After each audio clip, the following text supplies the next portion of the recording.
Are you alone, or finally free to be alone? Is it a punishment or a liberation? Most people fear solitude as if it were a sentence, but maybe it's actually a doorway that doesn't open outward, but inward.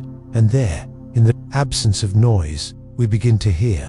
The question is simple, yet devastating. Are you alone, or are you finally free? Since childhood, we've been taught that being alone is failure. Popularity is rewarded, the group is praised.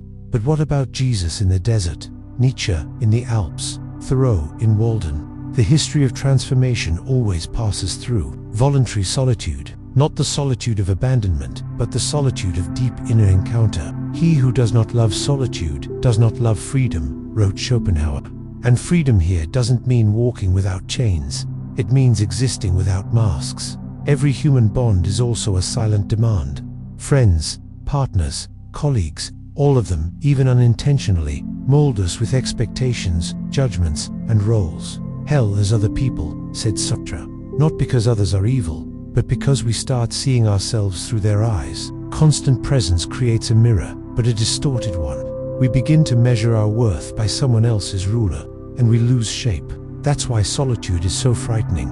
It gives the mirror back to you, and it shows who you really are, not what others claim you to be. Picture yourself in an open field. No voices, no eyes watching. No, you should be this. No, they expect that.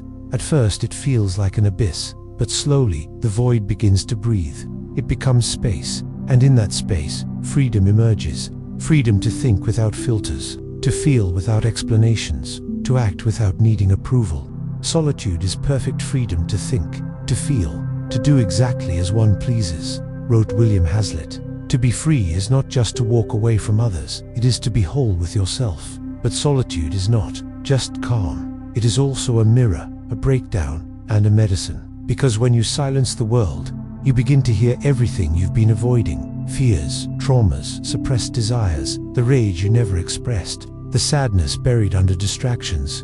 Sartre wrote in Journal of a Solitude, I begin to feel intimations of a return to some deep self, too long submerged and too badly hurt to function. That return hurts, but it's necessary.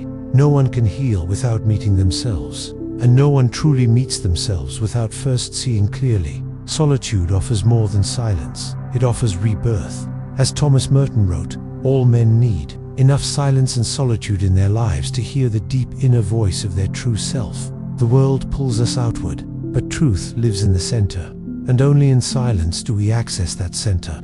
In that silence, questions arise. What drives me? What truly matters? What must die in me so something deeper can live? And little by little, what once seemed like loneliness becomes solitude, full presence with oneself, a peace that depends on no one but you. So I return to the original question, are you alone, or are you finally free? Perhaps true freedom is not doing whatever you want, but being who you are, without needing permission from the world. Solitude is not the end. It is the path. It is the place where the self stops, screaming, and begins to listen.